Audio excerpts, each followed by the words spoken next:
Interested in real estate? How about wealth? Well, they go hand in hand. And here, you'll learn all about it. Welcome to Be the Bank, a podcast where we discuss and debate the topics centered around real estate investing. Your host, Justin Bogard, shares insights into investing in real estate to create real wealth and passive income for you and your family. He'll share stories of real estate investments done right, walk you through the process of owning a real estate note, and most importantly, educate you so you can be the bank. This is Be the Bank, brought to you by American Note Buyers. Now, here's your host, Justin Bogard. Hi there, it is episode number 8 of season 5 of the Be the Bank broadcast, brought to you by American Note Buyers. And today I'm going to be discussing, kind of had a mistake that I made in doing some underwriting that I want to talk about. Believe it or not, we do still make mistakes in this industry. Sometimes they're not as bad as others, but it'd be nice to talk about that and explain how you can learn from others' mistakes. And we did a broadcast recently live on our YouTube channel and our Facebook page. And we kind of found some interesting data about the foreclosures and kind of what's going on in the residential community as far as home prices and month to month and year over year percentages, if they're going up or going down. So stay tuned for more.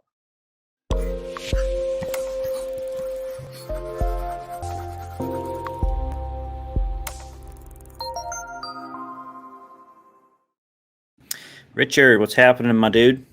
Hey, it's a beautiful day outside, but judging from the fact that I'm sitting here in a down vest and you're in a t-shirt, we have switched places, and that sunny California is sunny but chilly, and Indianapolis is what's it supposed to be there today? Let me check my watch here. So it says it's 80 degrees right now. There's not very much wind. I was actually outside before we started recording this. I was actually hitting some golf balls, believe it or not. Okay. And it was beautiful outside. No, hardly any breeze, 80 degrees. I started to sweat a little bit. So we haven't seen that yet this year. We've had a couple of days that have had close to that. I think the next 2 days we're going to have 75 to 80 again. And then next week it's going to be back down to what normal April is, like windy and 50 or 60. Yeah. Well, we'd like a little bit of that here. It finally stopped raining, but it's chilly. Yeah. I was... When I first saw you get on camera and I saw that vest on, by the way, those of you that are listening to the podcast, you can always watch the video of our podcast on our American Note Buyers YouTube channel. We have it posted in one of our playlists called Be the Bank, so you can check us out there. You can see Richard's got a long sleeve button up on with a nice, comfortable, puffy vest, I would say. Right.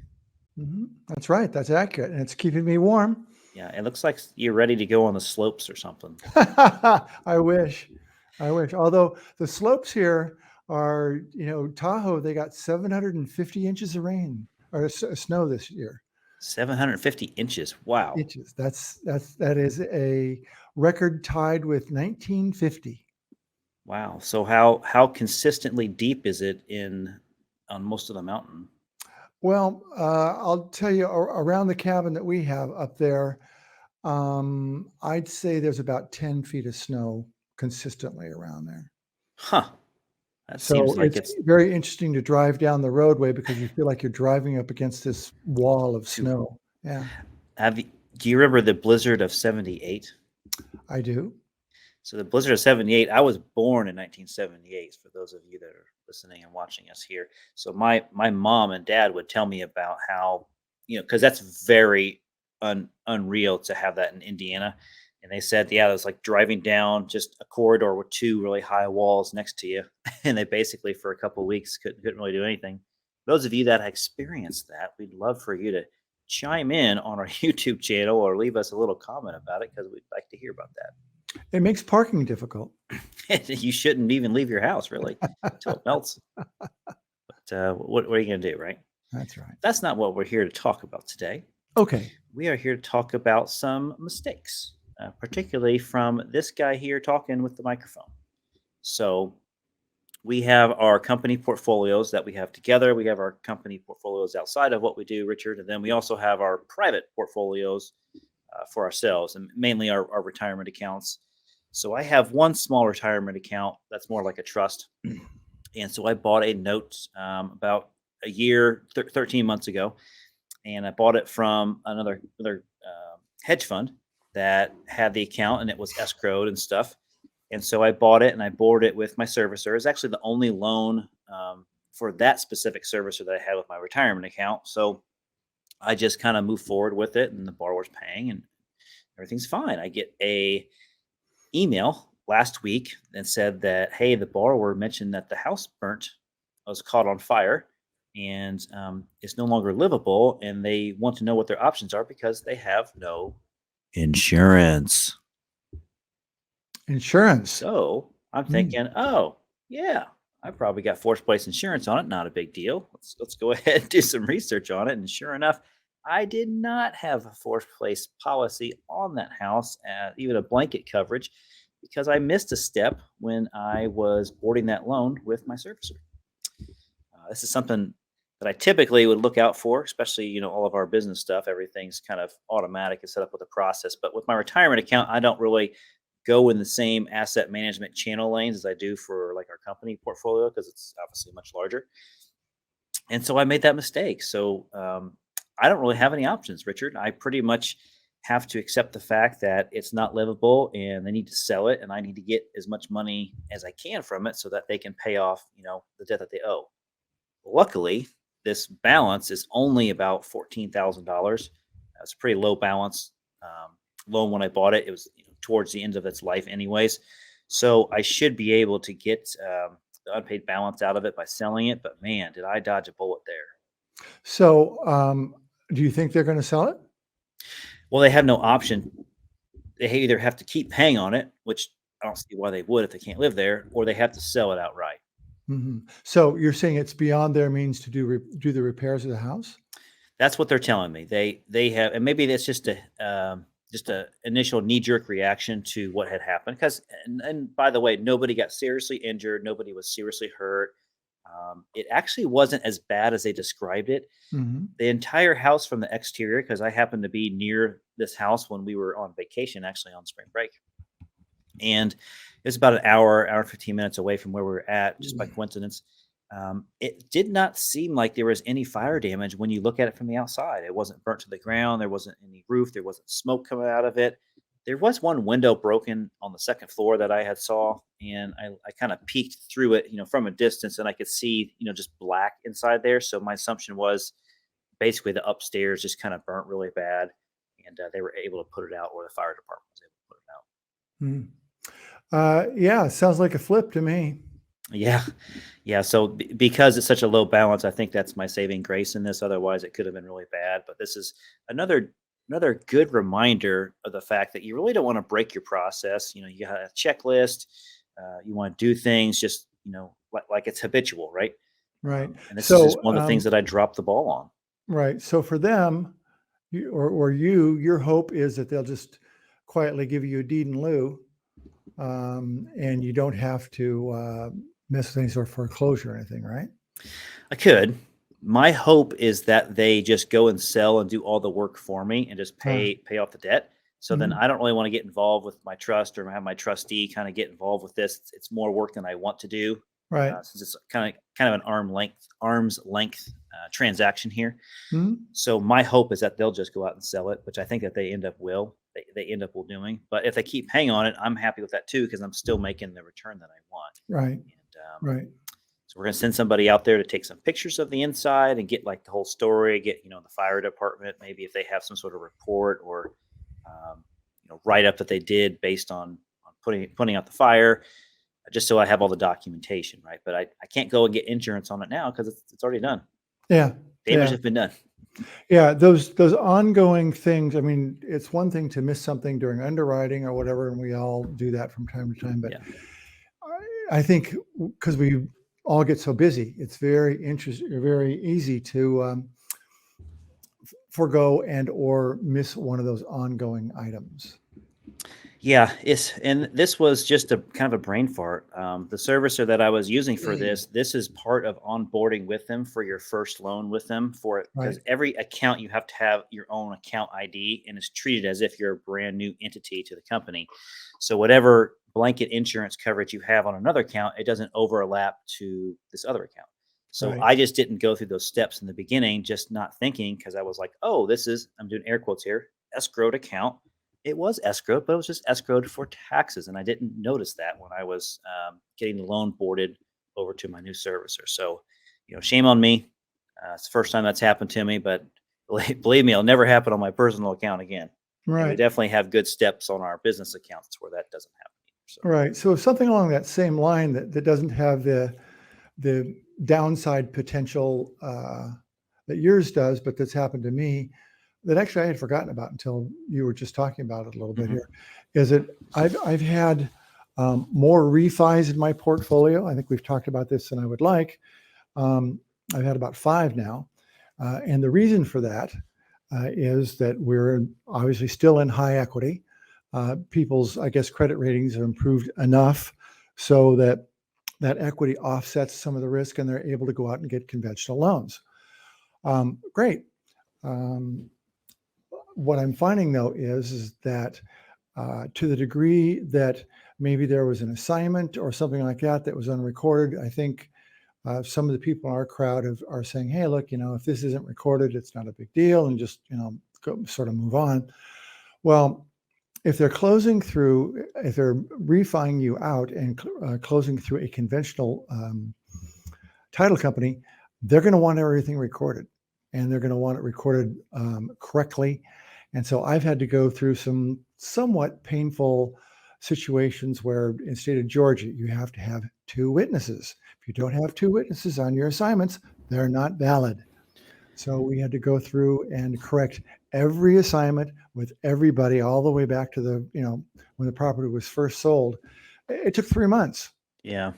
Now, so you kind of have to be careful for things like that and go ahead and get the stuff recorded and not let it lay around. Yeah. Another state, just because you mentioned it, is South Carolina that requires 2 witnesses as well. Right.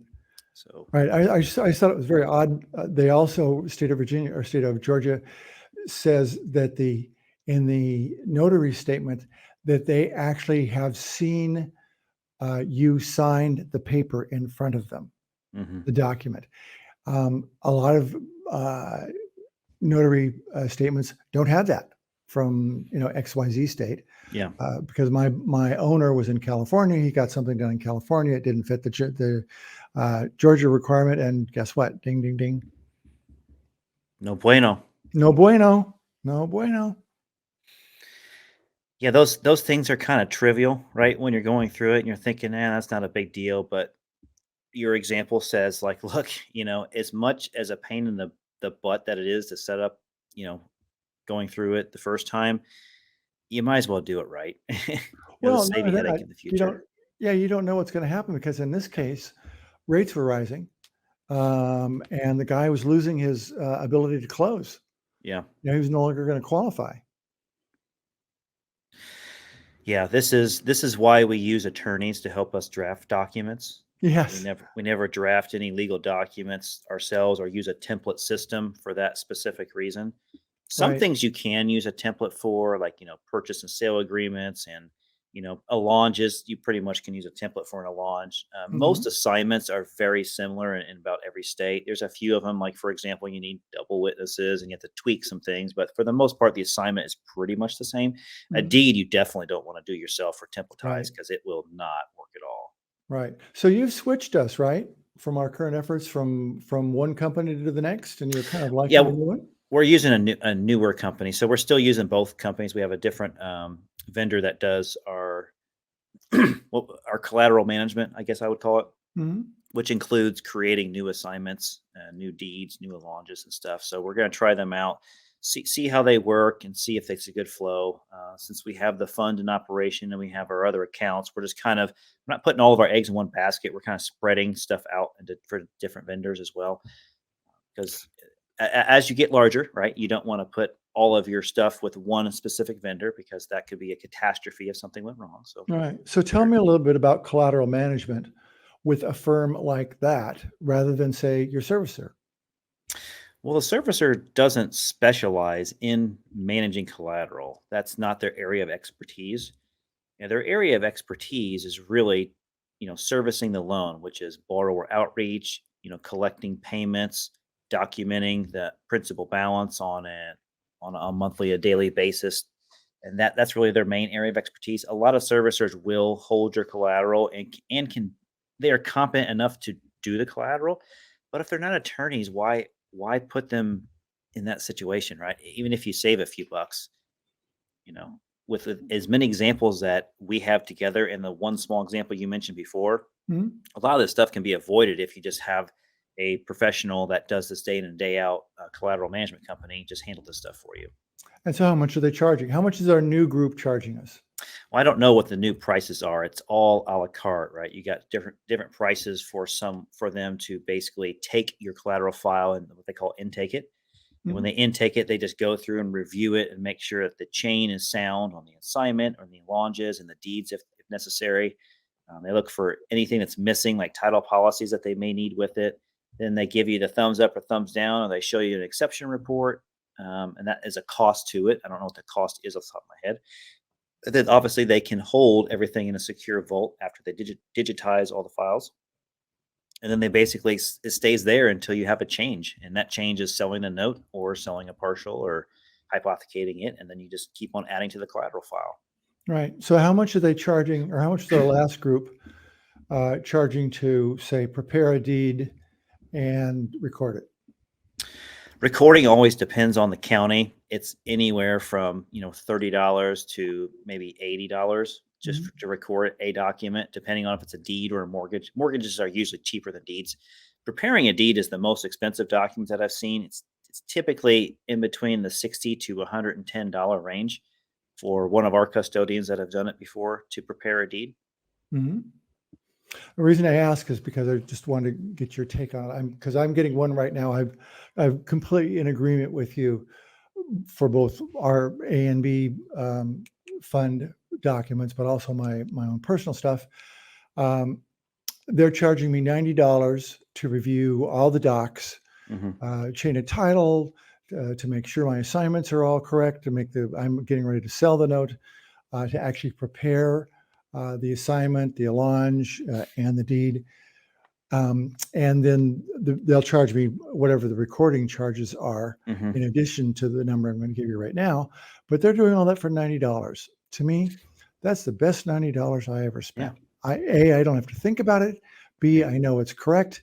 C, I don't have to have it kicked back to me, because sometimes, as Yep. you know, some of the counties will kick them back to you because you've only got a 3-inch margin on the top of the document Yeah. stamps, as opposed to 3.5.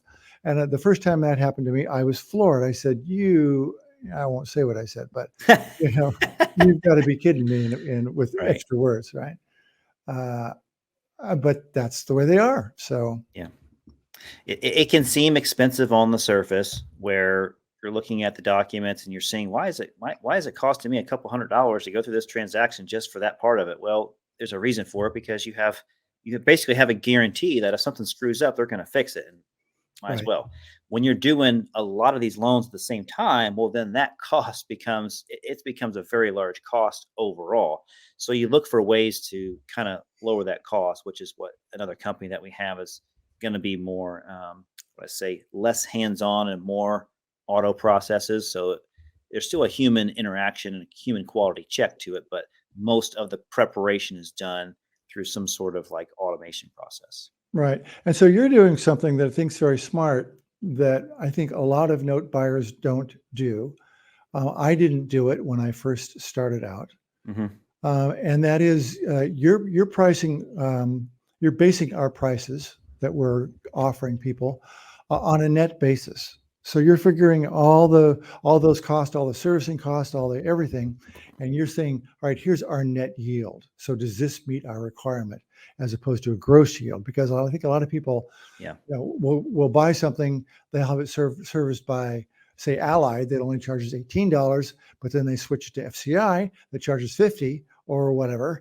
And I'm not saying one is better than the next, but they go, oops, there goes part of my Yeah, yield and didn't really think about exactly. Yeah. So when you're buying in quantity like we do, and we obviously borrow money, which is what the fund is for, we have to take all that into consideration to say, okay, we know what we owe our investors. We know what we owe the management fee for the company. We know what kind of slush we need, kind of slush fund, if you will, and all that into consideration. Like we do know the expenses up front. Like it's going to cost X amount of dollars for us just to buy this loan and to kind of hold it for however long we need to hold it.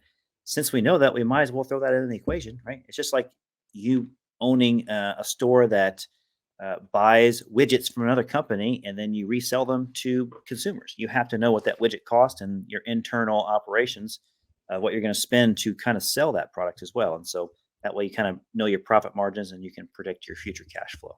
it. Right. But enough of that business nonsense, right? Okay. Right. Enough of how to make money. We don't need to. Right. So last night, as we're recording this, we actually had the night before, we had a live YouTube stream of our broadcast. It was the April broadcast that we do.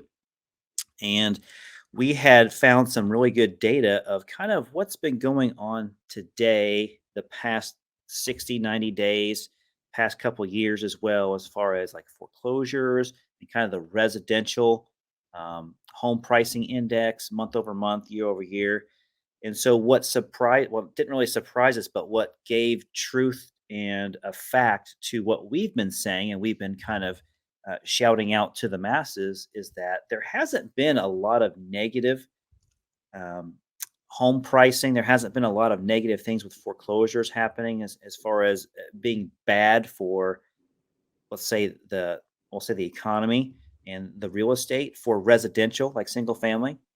What we find is that back in the Great Recession around the 2009, 2010, 11, 12, 13 timeframe, that's when the S hit the fan, right? Right. And we had a lot of banks foreclosing on properties because they were really underwater and they couldn't get them off their books fast enough. So at some point, Richard, they had an average of 210 to 240,000 loans starting foreclosure per month. Right.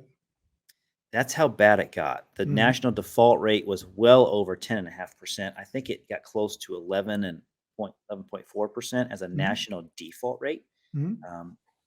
Even at our worst during COVID and in the pandemic, we only got to about a 6 or 7%. I want to say 7.75, but I'm not sure if that's right off the top of my head, as a national default rate. And then we did have a lot of loans go through forbearance during COVID, about 8.8 million. But 85% of those loans, I'm just guessing it's between 80 to 90% of them came through their forbearance and started to repay. They either sold the home, so they paid off the debt, or they just started repaying again. So that's a really positive sign. Now, the foreclosure starts over the past couple of years. So during COVID, Richard, it dropped to 8,000 starts a month. So those are Right. special cases that the judges would allow because they basically weren't allowed to foreclose in almost every county.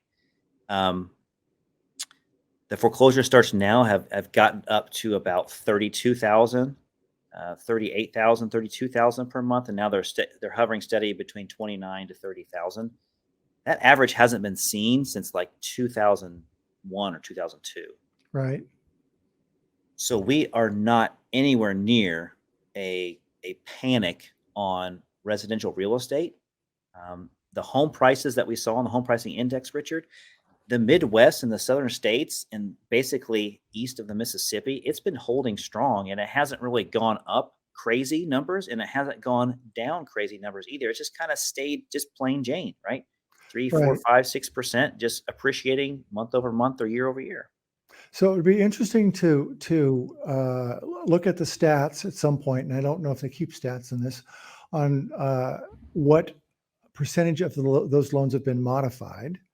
Because really, if you think about it, rather than a bank taking a hit, if somebody couldn't pay during the recession for, say, 7 months, it would be much less expensive for a bank just to throw those payments at the back of the mortgage, re-amortize, and go on their merry way, because then they don't have to meet loan loss reserves and all those things, number one.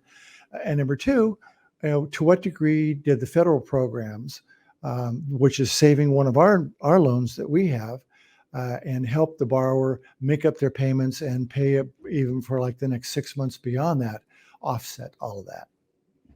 You hit the nail on the head. So that's exactly what's going on. The appreciation in equity in people's homes has not fallen. It's only risen. In this environment, it takes a lot of pressure off what happened during COVID with everything that's shut down, right? Right. 10 years, 12 years prior before that, it was the opposite. The real estate dropped completely and went underwater, under the mortgage value. And that's when it became a really bad recession. So again, we've said this before. We preached this on our broadcast. We've preached this on the podcast. I don't know. That's an interesting word. That's an interesting word. We need to have the word mess up jar and start putting coins in to see how far we get when I talk, since I ramble on too much. But this is a complete opposite time frame. So home appreciation has saved the economy for residential mortgages. Right. And even if I think some of the stats that we saw, which I don't totally agree with, especially in the Bay Area, they were saying is that there's a 13% drop over the last 12 months. I think there's got to be some downtown San Francisco condo numbers that are dragging this down and things like that, because out here, I don't want to say I'm not in the burbs exactly, but even if you went into the East Bay, people would tell you that prices maybe dropped 2%, but they went up 15 to 20. So even with that, you're still so far ahead of the game. So these are misleading stats that someone can read them wrong pretty quickly. And quite frankly, most people read those numbers and they misinterpret what they really mean. When you see a month over month change percentage, it does not mean that the house appreciated that much. It means there was a change in the appreciation amount of that much. So if it was a 13% change year over year, that means it grew in appreciation 13%.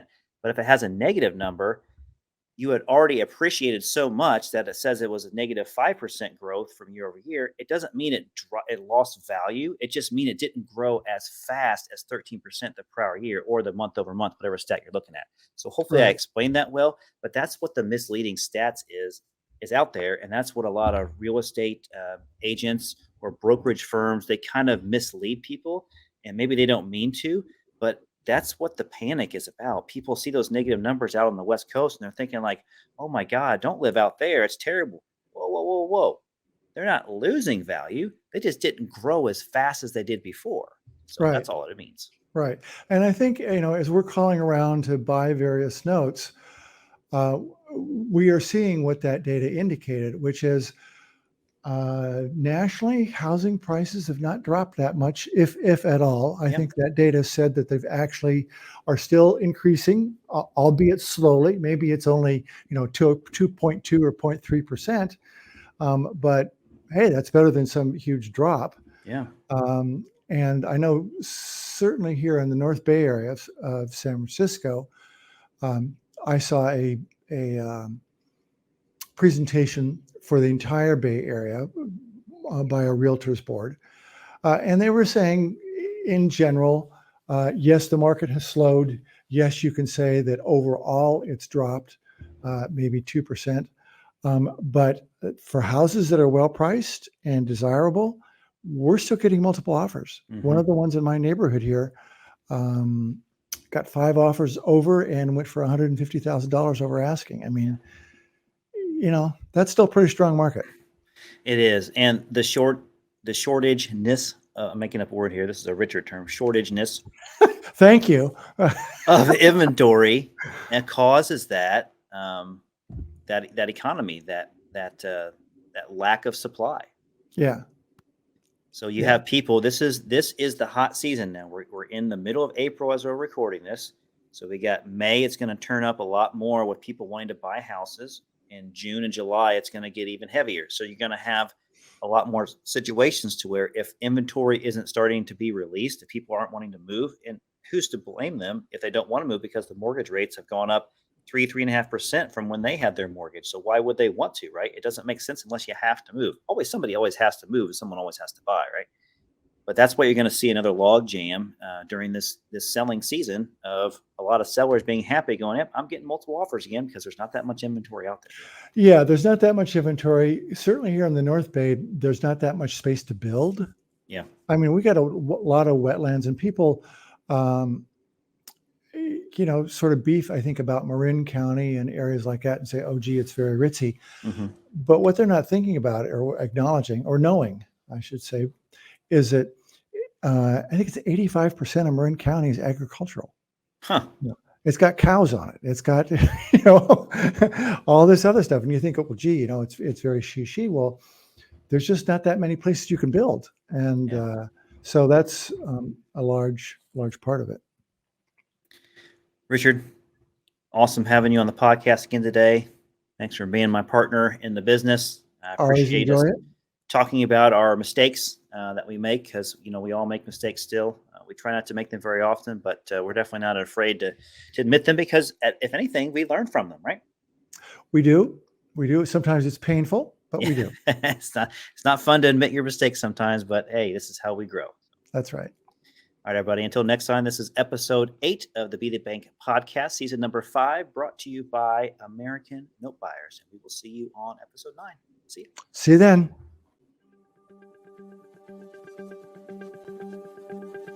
Thanks for listening to Be the Bank. We hope you learned something from today's show. If you enjoyed this episode, please rate and review us. Plus, check out our channel on YouTube and follow us on Facebook and Twitter at Be the Bank, and on Instagram at Be the Bank Podcast. Be the Bank is sponsored by American Note Buyers. Thanks again for listening.